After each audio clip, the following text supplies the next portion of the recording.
This podcast has stories of real-life events and true crime that happens every day. These stories may contain adult language and graphic or disturbing details not suitable for everyone.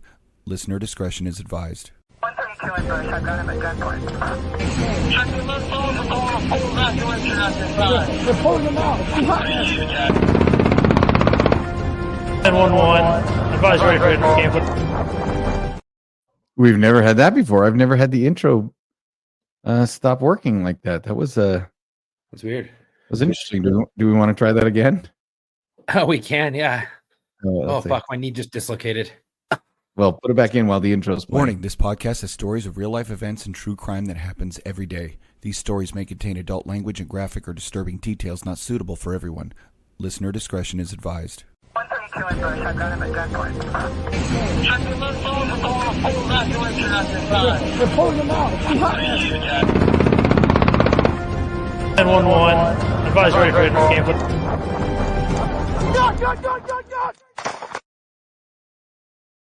Another episode of War Stories. I'm Tom, And I'm Chuck. and now the intro actually worked. Yeah, that was good. Yeah.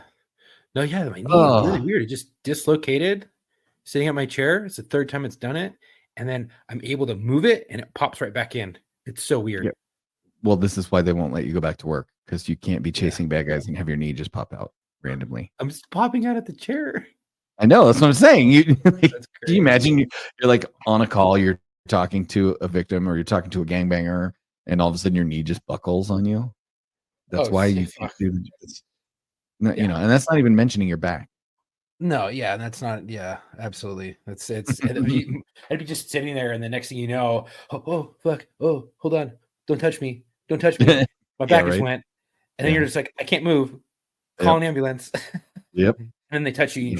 You're gonna have to fight, and it's not gonna work because. And I always told someone if I ever had a bad back spasm where my legs stopped working, I was like, and it was a fight, someone's getting fucking shot because if my legs don't work, I'm fucked. I can't fight. I can't grapple. Right. I can just do this. And departments aren't typically fond of having police on the street who are like, hey, my legs might give out at any time, and if that happens, I'm just gonna shoot.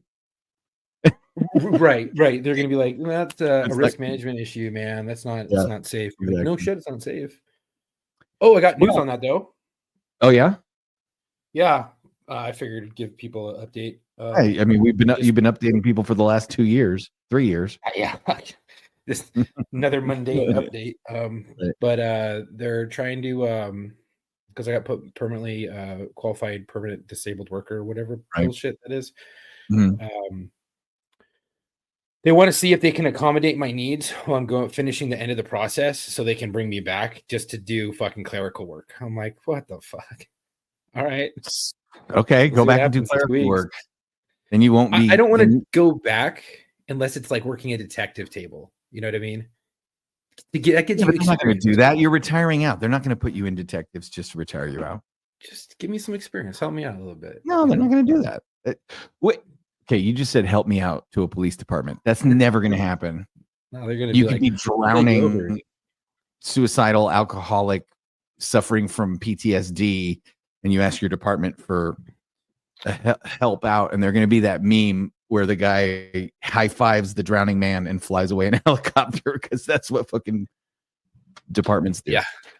But this week, last week, we did a surprise live debrief, which I think we had fun doing, and I like the theme. I like that was a good theme. We've got a lot of stuff to talk about coming up, so send us those videos for live debriefs.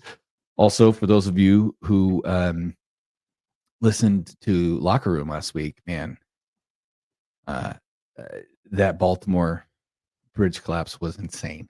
So, if you want to know about, if you want to know about more current events and you want to hear our thoughts on things that are going on in the world that aren't specifically law enforcement, military, or public safety related, but actually you want to hear it from the perspective of, you know, reasonable people. I mean, Matt's not that reasonable, let's face it. But anyway, so we have a guest this week. Chuck, tell us about our guest as we bring Derek onto the program. Hey, Derek, how are you? Good evening, Well- evening, Phyllis. Afternoon. evening. Yeah, Afternoon it's, in it's, your it's world. evening where you're at, and after Yes. we've talked to people who are in the future on this show. We've talked to people who, for them, it was tomorrow. I am yeah. 3 hours in your future. Ooh, tell me, did I get drunk? I'm sorry, we don't get those details. The Aussie would be like, "Fuck yeah, Just mate." like the lottery numbers, right? Right, exactly. Yeah. So So we have tell Derek. us about Derek. Yeah, so we have Derek. He wrote in because one of his buddies actually listened to the show and hooked him onto it. So I think the thing at the end, the little blip I read at the end is working because we got Derek to come in and was told about us, and he was swapping some stories with a buddy, and they said, "Hey, you'd be a great fit for the show." So he wrote on in, and he is a volunteer firefighter, rescue rope expert in his personal and volunteer life as a firefighter and I guess a rope rigger. Yeah. So let me get this straight. I was. Yeah. How does this? You are a firefighter and you do rescues, rope rescues, but you also you kind of said that that's your volunteer stuff, and that professionally you are a professional climber and you do rope rescue work professionally as well. So tell us a little bit about that. That is correct. So I've been on the road for the last 15, 17 years, living as a rope access technician. And in North America, that means that I am certified by an organization who has our best practice standards from SPRAT, which stands for Society of Professional Rope Access Technicians. You can find them at sprat.org. There's a better explanation than I can give you in this short time that we have there. When I joined, there was less than 3,000 technicians in North America. Now, I believe from what was posted from our latest get-together assembly of SPRAT, our yearly was over 7,000. So still, we are very young. When I came in, it was merely 15 to 20 years old. Now I've been in it for a decade or a little bit more. So now we're at 30 years old. This has come across the pond from Europe and international trades, as well as California's Department of Reclamation back in the 80s. Okay. These two cavers, mountaineers,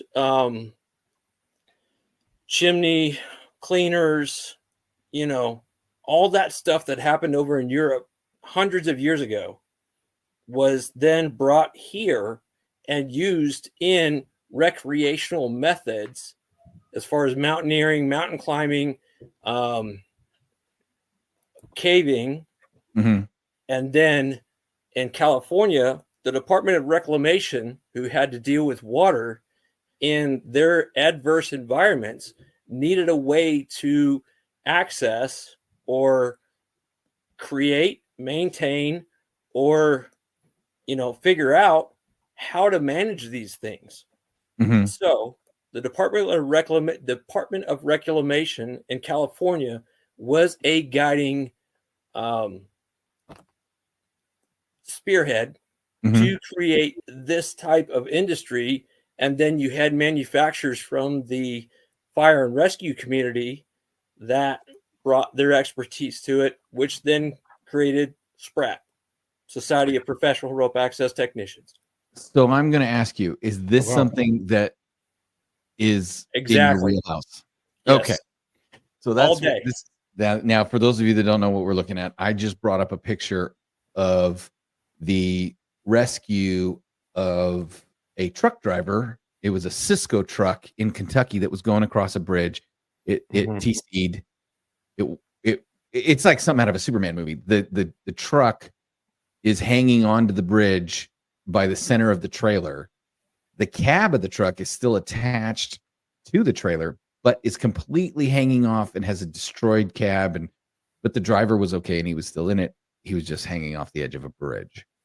And so this picture that I put up is a rescue climber on a rope system that roped down to the cab of the truck, got the driver out, and is pulling him to safety. So tell us about what we're looking at here, real briefly, and how this ties into like what you do.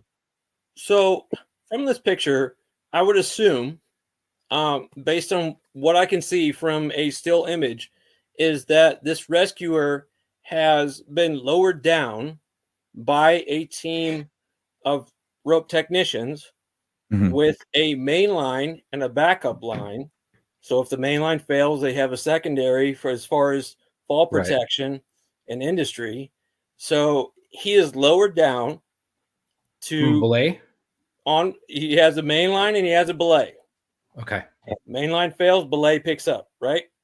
Right. So technically he's being held by the main line and belayed by the secondary line. They're lowered down to the area that he needs to be. He will secure the victim, tie him to himself, or secure him to the line, which the best way to say this in our best practice is that we secure them to the line, which is a secondary connection to us. We don't directly connect him to us. So if there's an issue, we can separate from him. He can separate from us, him or her, excuse me. Nah, we're all right with it. And just trying to be PC, man. Yeah. The victim can be rescued should there be an issue with the rescuer. The rescuer can be saved if there's an issue with the victim. So we have separate connections to the same system, which then we are hauled up by a team of rescue technicians above and is saved. So is that to avoid losing the technician and the victim? Like it's not a once they're connected, it's a we can save one and not the other if necessary, or it's not we're not going to lose them both. Exactly.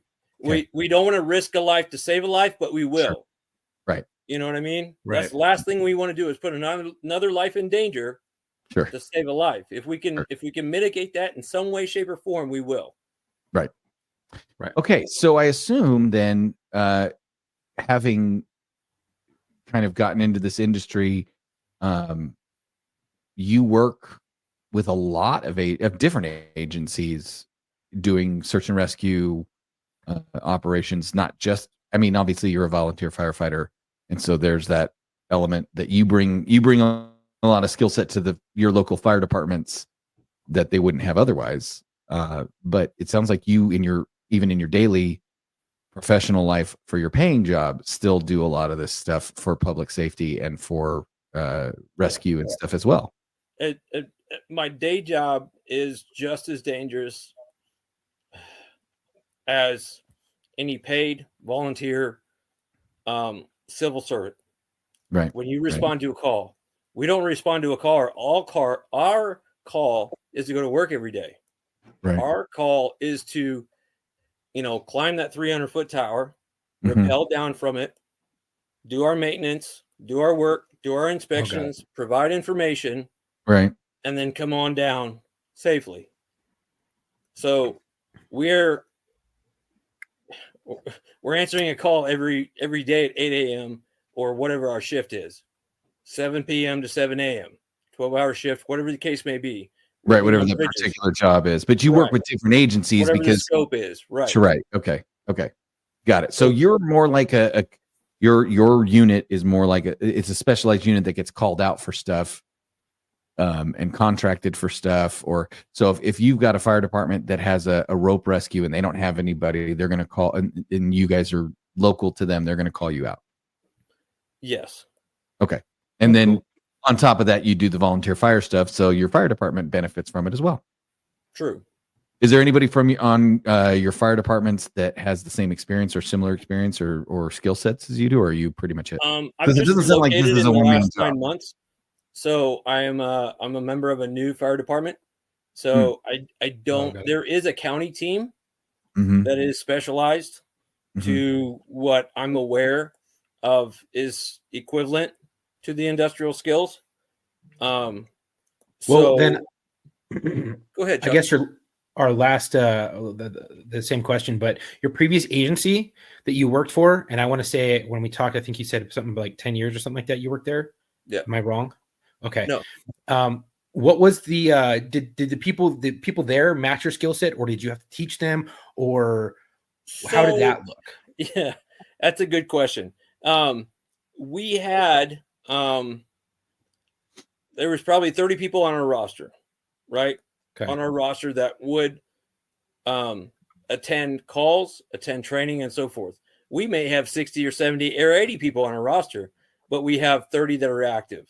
Now, in that 30, there is, to my understanding, 7 different disciplines in the technical rescue field, according to NFPA 1006, which is dive, which is automotive, which is trench, which is confined space, which is, rope. So, I mean, and that's just an example. There's many more. Agricultural issue, equipment, heavy rescue, which we're talking about heavy automotive. So each one of us has a skill in a certain way, but we all have base skills that we can support those who have the upper level skills in that specific. Right. You have a specialist.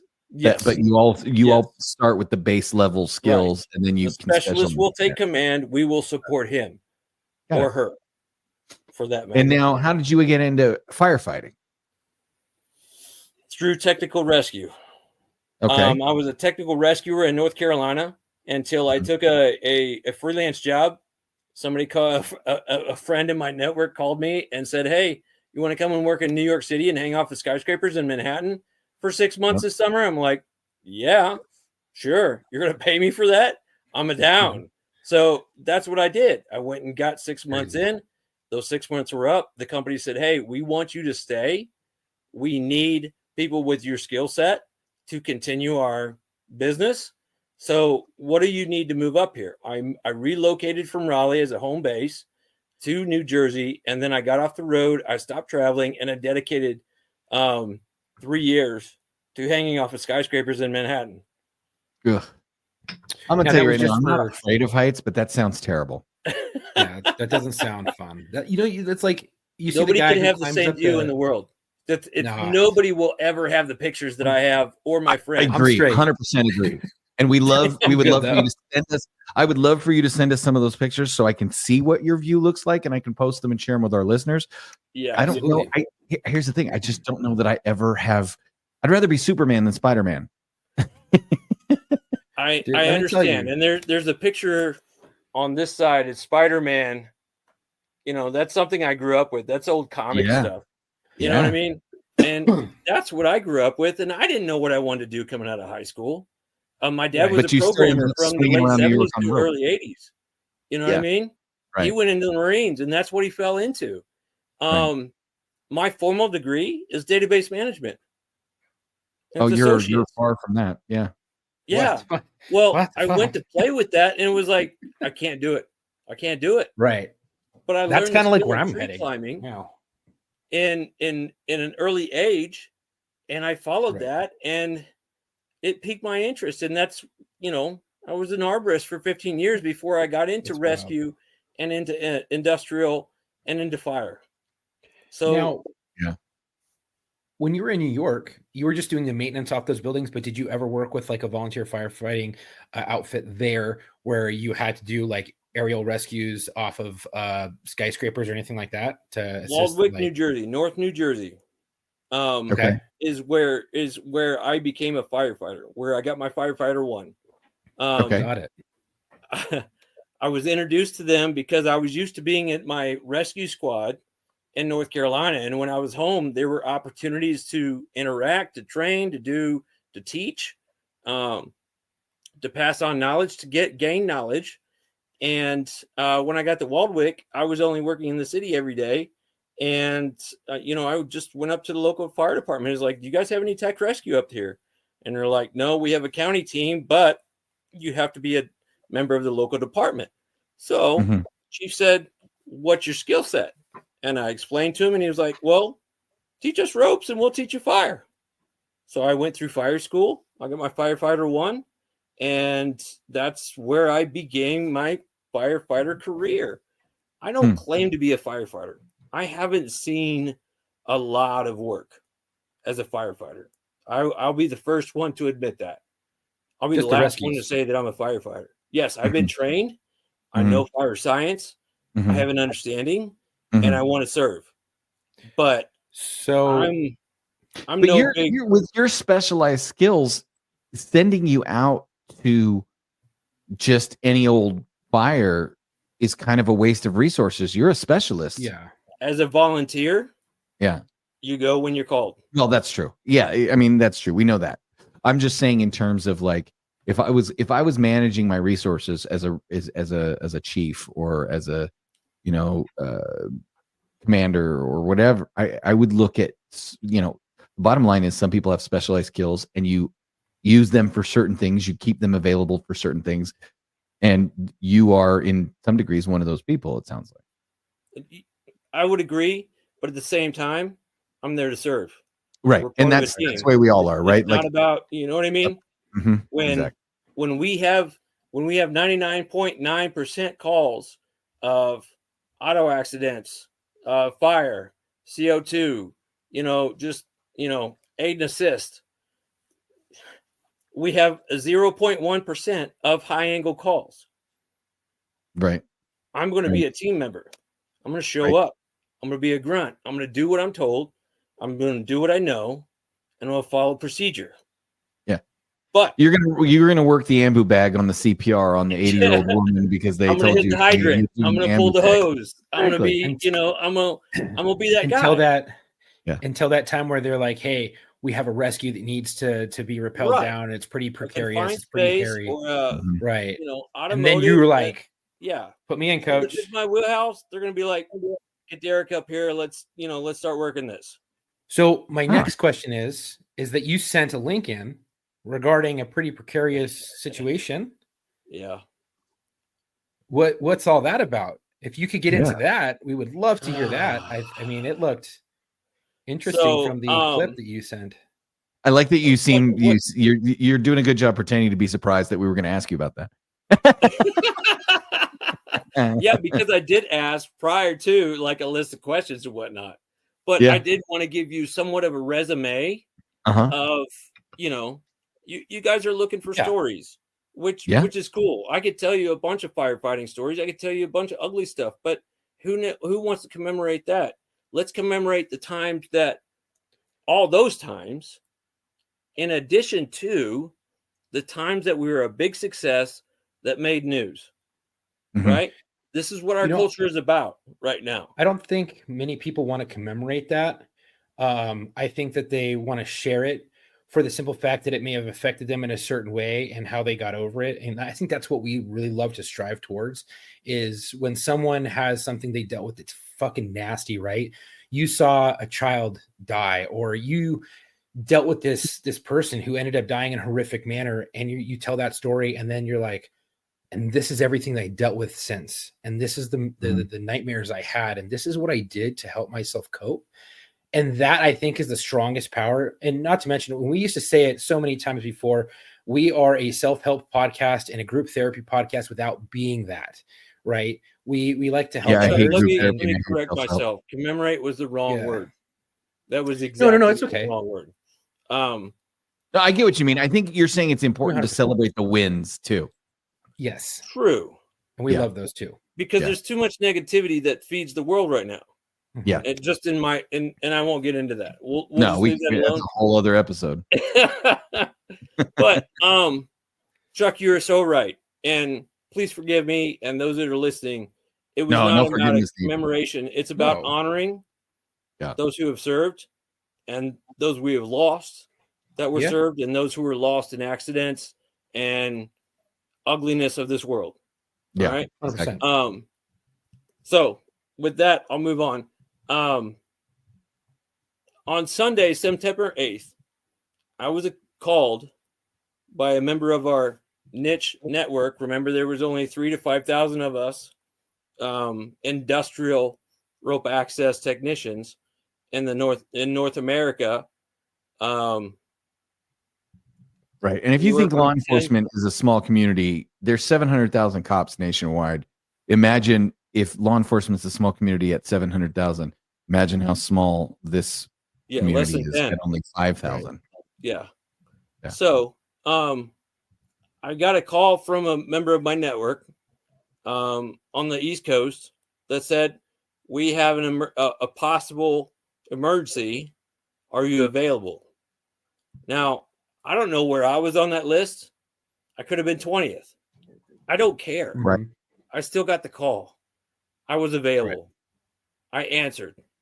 And 5 hours, let me say, 3 hours later, I got confirmation. And 5 hours later, I was in Brunswick, Georgia,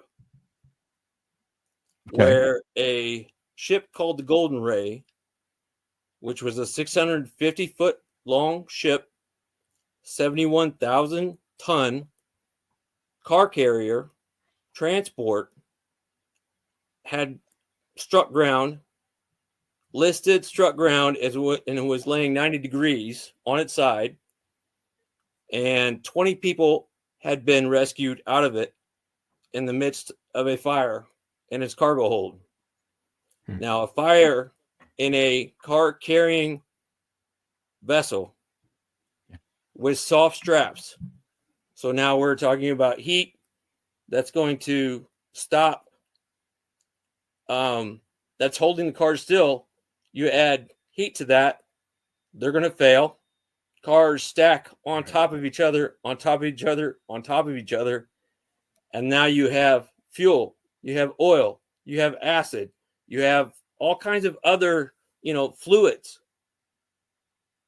And if I see the picture that you've posted, look at the blackness and the smoke that is coming out of that. Mhm. Right. That is You have a heat major signature hazmat scenario. that is burning through the side of the hull of a ship. It was that hot in there. Right. So Now, for those of you that are watching on YouTube, we have a picture of the ship and have it being sideways, and it's legit. Like that shit. That shit is on its side. Like that. That is. It is not 90 degrees. It's more like 105 degrees, but it's pretty close. Like, anyway. So we arrived about close to midnight Eastern time. And the salvage master, which is the main head of everything, even the Coast Guard. The Coast Guard was there. The head Coast Guard guy was working in coordination with the salvage master in order to coordinate. When we arrived, we were told there were 4 people missing. Mm-hmm. Oh, I was that called big of a for a freaking salvage ship. job. I was called to possibly go in and get the black box, come back out. No people. It wasn't a personal livelihood, people involved type of thing. It was like, hey, Right. are you available for a salvage? Yeah, I got when you 4 or get there, 5 it days. changed. Everything changed. Ooh, Everything changed. that's a gut punch. And we were told at 8 a.m. we would arrive at a Coast Guard station. We would be flown out to the ship. We would be dropped off. It was our job to, they informed us that there was communication inside the hull, and was heard by tugboats who were maintaining the corridor around the ship. And so there's communication. There's people alive inside. We needed to locate, breach, and get them out. Wow. So that's pretty welcome intense. to Brunswick, Georgia for a salvage mission that you're just going to go get a black box or something. Just go get information. And now, next thing you know, you're now in a recovery, not just of the black box, but of 3 living souls. And not to mention, now you're dealing with a hazmat scenario because of all the car stuff that's on fire, the rubber, the acid, the oil, the fuel, Exactly. all that shit is now ignited. Right. Methyl ethyl bad shit. Yeah. Yeah. That changes everything. Chuck, that's a really good point, because that was our biggest things is before we could do anything to breach, we had to locate. Right. Now, us guys are thinking in our head, okay, if we're going down a ship and it's sideways, we may have to preliminary. We're trying to pre-plan, right? Mhm. What environment are we going into, and what could we expect? Where could they be, and how can we pre-plan if they're on a horizontal span, or if they're on a vertical span? Do we need to make a work platform? Mhm. Do we need to have that at the ready?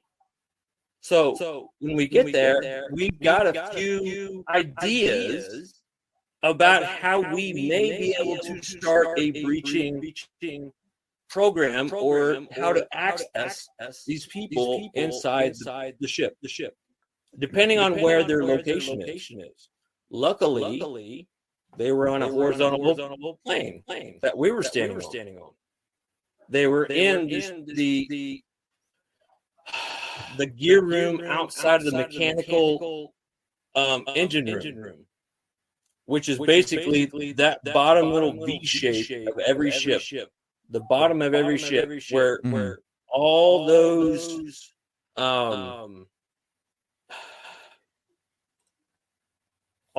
big pipes that turn that turbine, all those bearings, all that oil, all that hydraulics of moving the rudders.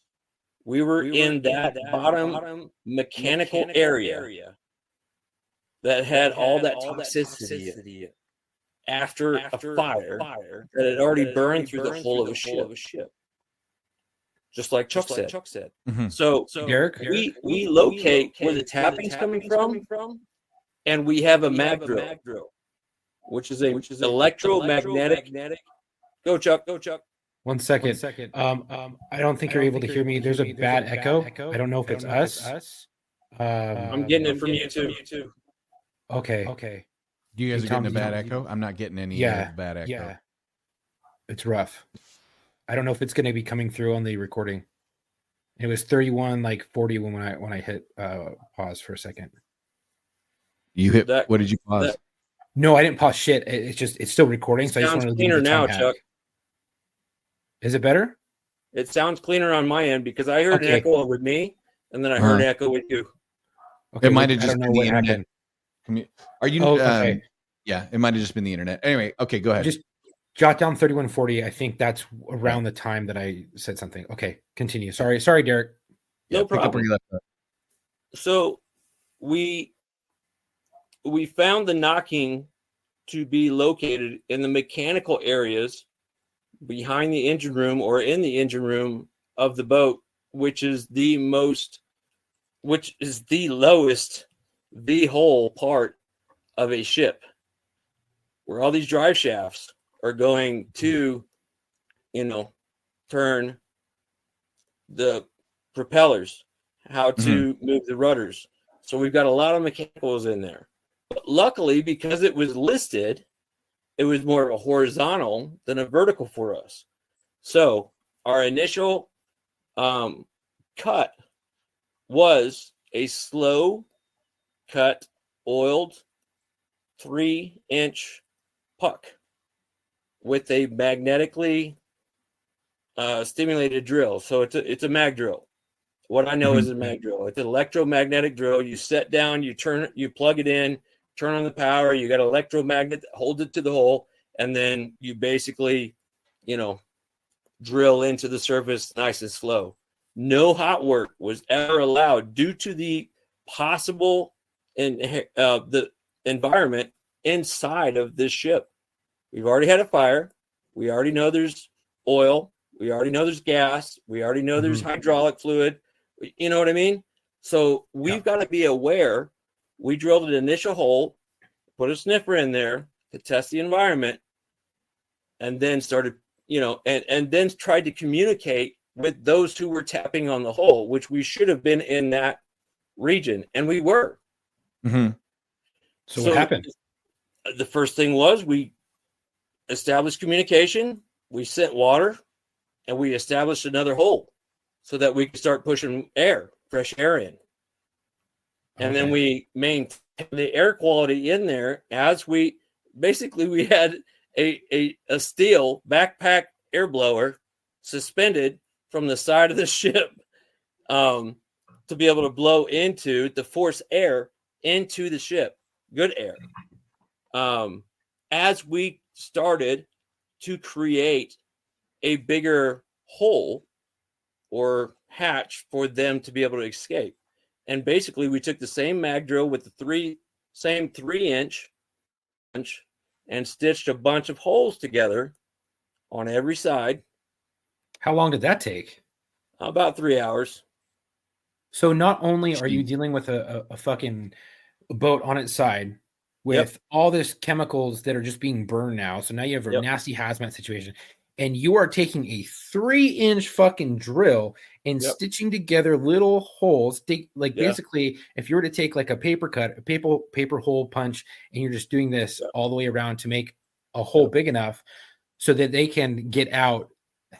Man, were you guys worried about like them getting too hot in there or the air quality getting too toxic? What was going through your mind at that point? We were focused on the mission.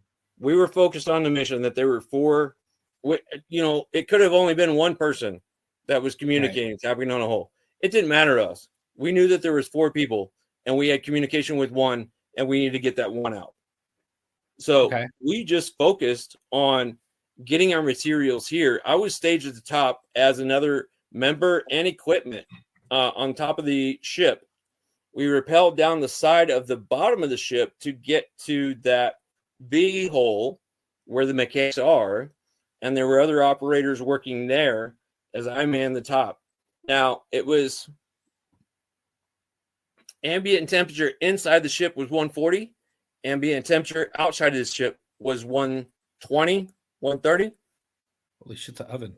By the time I got off the top of the, which I'll call the top, but we'll call the side of the ship, and rappelled down to get to the operation and bring extra equipment and personnel, I was experiencing heat issues. I was like heat exhaustion kind of thing? Heat exhaustion, heat stroke. Okay. There was a tugboat there supported by the Coast Guard with them on it. They had gotten a shelter to protect them from, just a pop-up tent was to protect from heat while we did these drills. Now I had to step off into the tugboat to cool off a little bit, get myself back together, and then rejoin the team and the procedure. And after we had gotten 2 sides of this punched out with that one mag drill, we gained a second mag drill, and we started punching out the 3rd and 4th side and stitching it together. So, pardon me for I don't know if this is a comparison that you've ever had made, but this sounds to me not in the strictest sense, but in the preparation and it's like going into a lab. There's so much bad stuff. There's so much unknowns. You're in there. You can only be in there for a certain amount of time. You got to come out and take rest periods. There's chemicals lurking around every corner. There's hidden dangers. It takes very specialized equipment, and I know the actual nuts and bolts of what you're doing are different, but the safety concepts and the strain on the body and some of the dangerous hidden chemical hazards, those are all very similar and very real, because I think Derek has been doing this so long, he's kind of burying the lead, which is at any second, this thing's going to go bad, right? Like everybody's pretty calm. You have to be aware of that, but you can't focus on that. Exactly. You can't do your job under the specter of, oh, I'm scared. I tuck my tail between my legs and I do everything tentative. You go boldly, right? I hate that sounded like Star Trek. You go aggressively. you address the threat. You don't shy away from it, but at the same time, that mindset, that threat level, that in the kind of catching a tiger by the tail is ever present.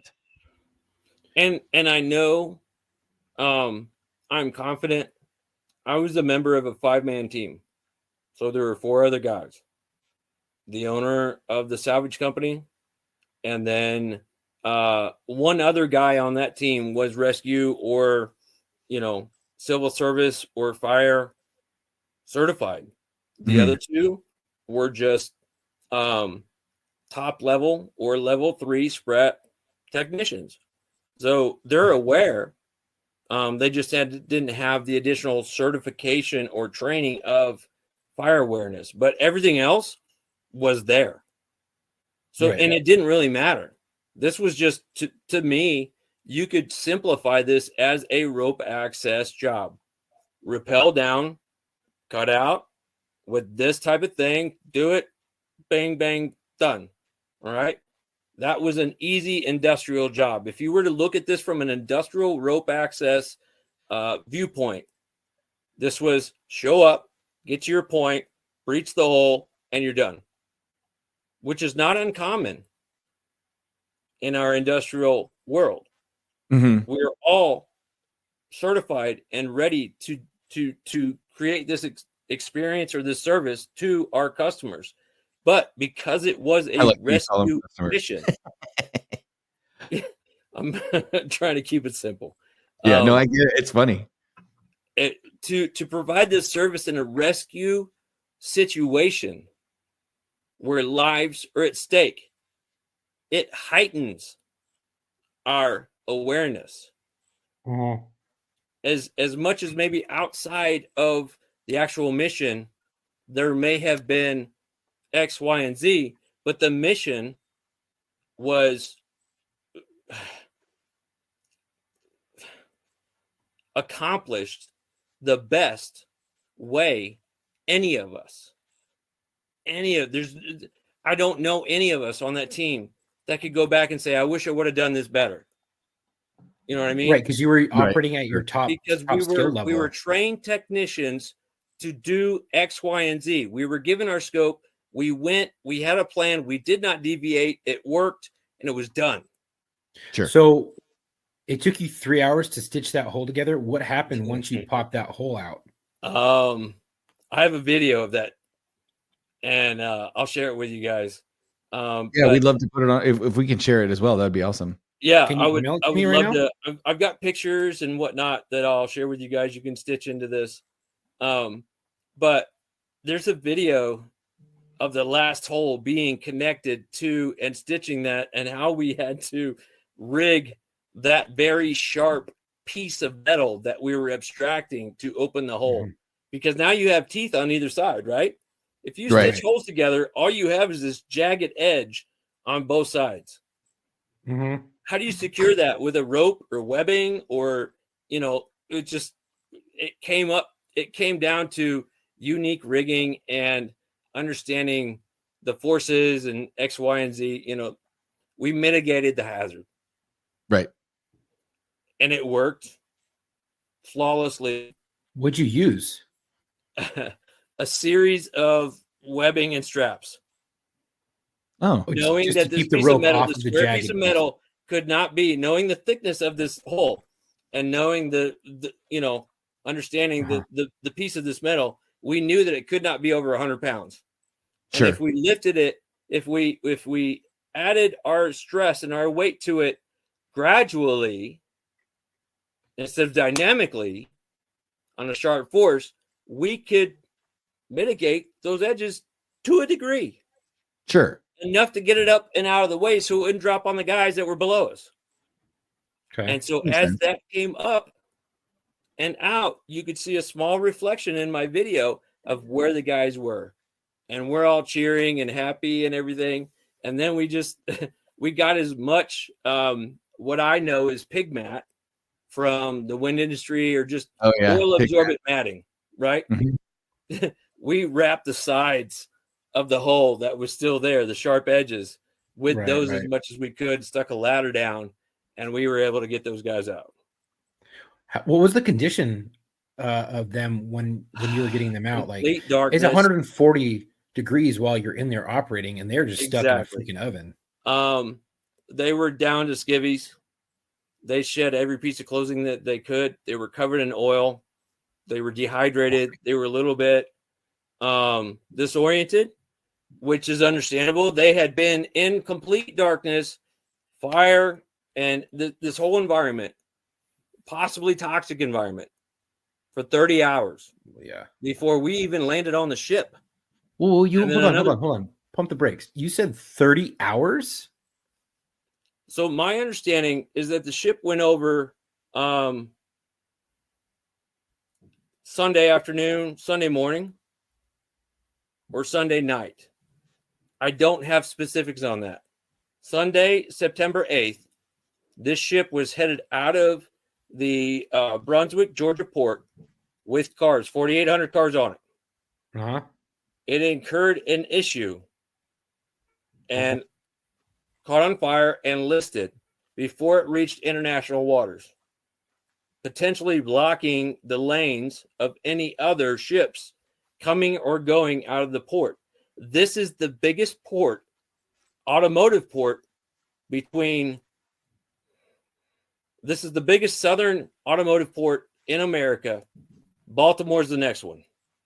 Okay. So all the automotive cars that are being shipped from, the east come through the Panama Canal, come up here. This is the first place they hit, Brunswick, Georgia. And then from there, they go to Baltimore. So 30 hours. Yep. You guys get the hull open. How many people do you know at this point that how many people are still trapped inside? There were 4 people that were missing at the time. Okay. So you did know that. Yes. Okay. And was there any communication with them whatsoever? So outside we're of tapping on the hole, and until we actually made our first breach, no. Wow. Okay. So did you do the whole, like I saw the Poseidon Adventure. Did you tap on the hull and they tapped back? You guys were able to confirm people were alive in there. But other than the that, Coast Guard was able to do that for us. Okay. Oh, got it. Okay. So then you open the hatch, or you guys cut the hole open, you make a hatch. I guess it's not really a hatch except for the fact that you made it a hatch. it was the hull. A rather sharp edged hatch. Right. And so now after you get the hull breached, what's the next step for you guys? Do you direct people to the breach? How do you, I'm curious, like, because that's a big ship. Yeah. So we have, in the time that we're breaching the hull, we have somebody communicating. These are South Korean men who are in the ship. So there was 20 people who were evacuated during the fire Sunday night. Or it should have been Saturday night, Sunday morning. We got the call Sunday afternoon. We showed up Sunday night. Excuse me. Are informed that there are 4 people missing, and they have communication by somebody tapping on a hole Saturday night at round about midnight Eastern time when we all arrive. 8 a.m. we go out, we breach. As soon as we open that hole, as soon as we open a hole, we start communicating. We have somebody there from the Coast Guard. One of the gentlemen inside could speak very little English. Right. So we said, how many are you? What do you need? How can we help? We're coming to get you. So water, water bottles can fit through a 3-inch hole. We strung a bunch of water bottles on a rope and dropped one, a long, 20, 30 foot rope with water bottles strung on it to give them to hydrate. We pushed air. We monitored air as we were pushing air and created more options to be able to change the environment that they had been stuck in, to make it more, to make it easier for them to survive until we could open up that hole. Once that hole was open, we inserted a ladder in order for those to be able to, and added light. Somebody went down and assessed those who would get on the ladder. We had 3 of the 4 guys right there. Okay. 3 of the 4 guys were right there. So within 4 hours of landing on the ship, we had 3 guys out. That's amazing. The problem is, our 4th guy is in the engine room, which is secured by I want to say 15 millimeter ballistic glass Oh, so that's not good. or Krylon or some type of ballistic, Yeah, material. due to piracy. Okay. So they had Well, protected the engine room should somebody come in and try and hijack the ship. hmm When the ship went down, that locked. So one man was trapped in there. great. While we were trying to open this hole, they requested an axe, anything they could do to go get their friend out. These guys were okay, but yet knew that their friend was still in trouble. And they requested resources to be able to help him. We tried to do what we're limited.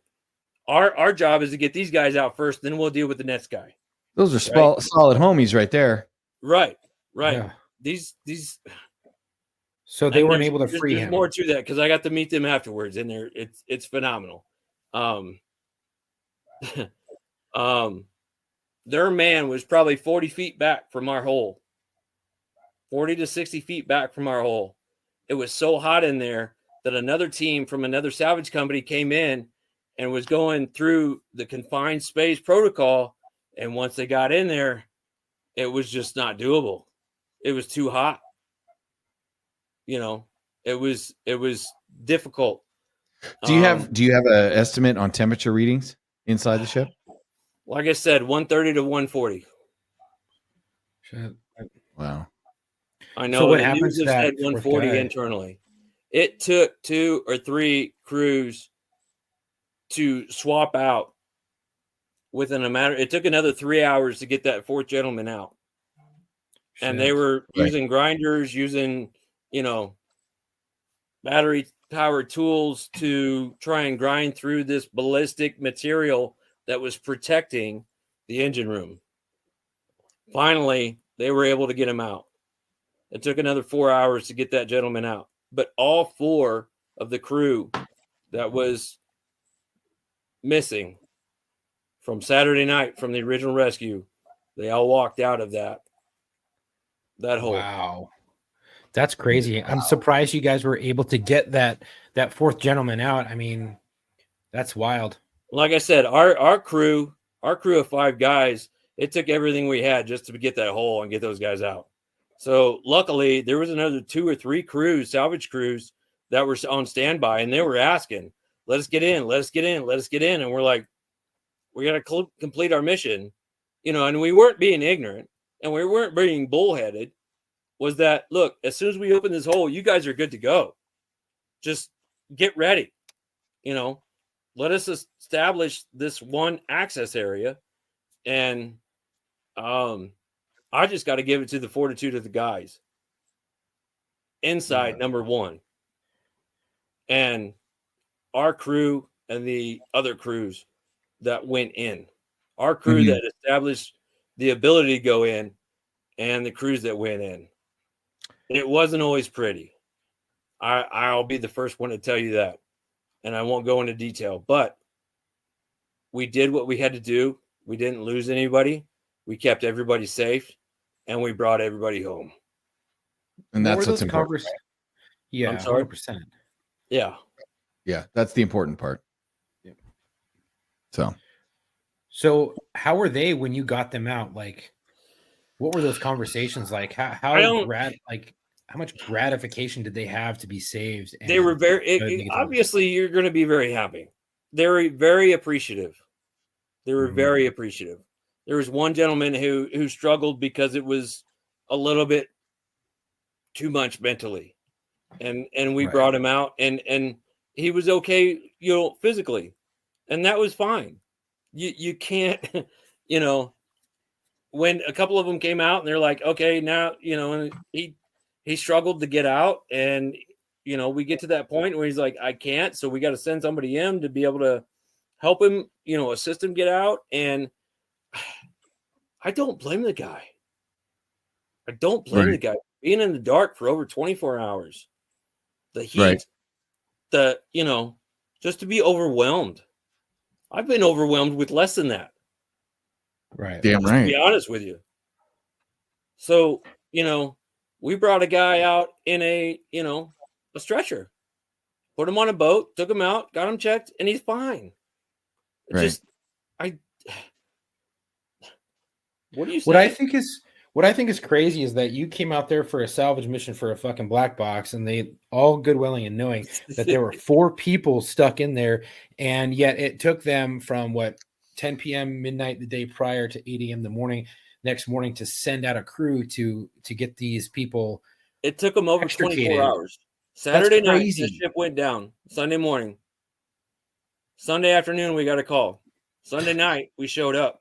And I found think out. you're talking about, though, having dealt with emergency management. I think some of that lag time is going to be figuring out what they had, who to call. You know what I mean? So, and the Coast Guard did a great job at that. They did what they were supposed to do. Right.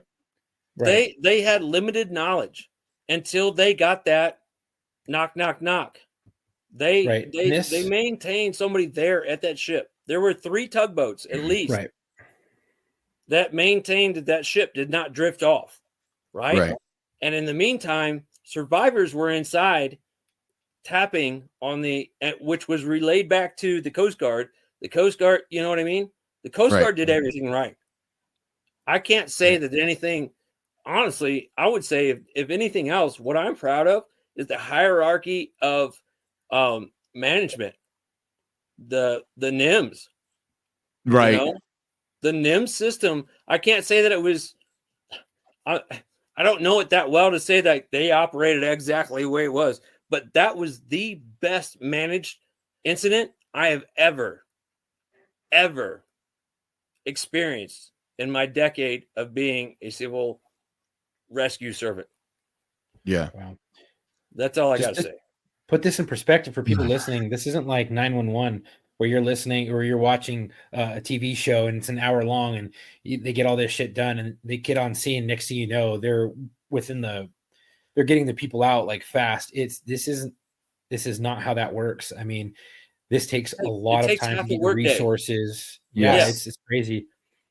And it's crazy to think that it took that long, but also like, it's great that you were able to extricate everybody, get them all out safely. But I got to tell you, thinking like being on the inside, man, I'd be like, this is it. This is how we go, guys. Like this you're sitting there knocking, hoping someone hears you, hoping you don't burn to death. That monkey in the cage. And those guys on the boat would respond every hour. Wow. Let them know. That's crazy. Well, and you didn't lose anybody, and we didn't lose any. You didn't use any of your team. You didn't lose any of those people. We would definitely appreciate you sending us those pictures. That would be amazing. I'd be happy to. Yeah. Well, shoot. Now I want to have you come back on and tell firefighter stories because we didn't even get to your firefighter stuff. But that rescue is pretty cool because you always see it, but you never hear like from the people that do it. So that's pretty. That's pretty bitchin'. It's got to be. It seems like you kind of fell into it through a natural progression of things. Exactly. And I fell into it because of a network that I had. And like I said, I may have been the 20th person they called on that list because nobody else was available. I don't care what number I was on. I got called. I was able to attend. You answer that call for service. Yes. Yep. Yeah. Exactly. Well, we always like to let our guests dedicate their episode to somebody. And I guess you do have a dedication to Chuck. Did you pull it up? Are you presenting it? He has a dedication as well, and I have a dedication as well. I know we spoke earlier, and I'm going to let you go, Derek, with your dedication, and I'm going to follow up with a listener dedication. Got it. Just like we've talked about in this, and that last statement that we have, I want to dedicate this to all of those who have the heart to serve and who have answered the call. Right. Absolutely. For sure. Amen to that. Now, we've been getting a lot of listener dedications sent to the email, and this is one of them. And this was sent in by Matthew. I'm not going to say your last name for operational security purposes because you didn't let me know if I could, but I'm just going to say your first name. Matthew sent this in. And it first started out in his hometown in North Carolina as a code blue alert. From what he has read, this is sadly the 123rd officer to die in 2023. To many, Sergeant Philip Dale Nix. This goes out to you, brother, and to your family. Your badge number was 873. Sergeant Nix was the supervisor of the Greensboro Police Family Victims Unit. His colleagues called him the true victims advocate and a pillar in the community.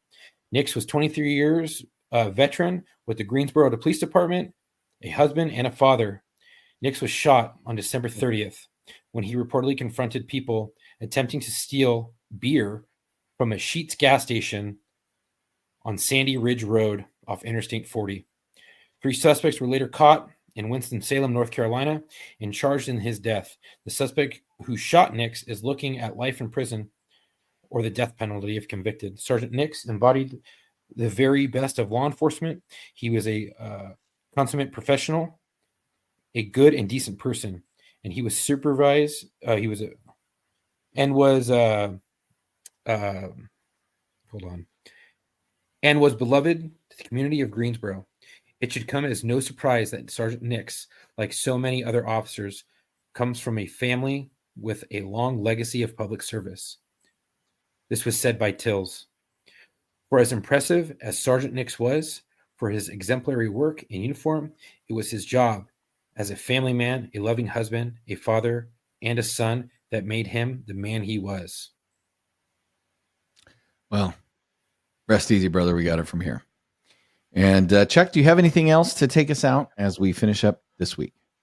I do. Thank you, everyone, for listening. If you like today's podcast and the content we provide, please help us out by rating and reviewing us on Apple Podcasts, Spotify, or whatever podcast platform you listen to us on.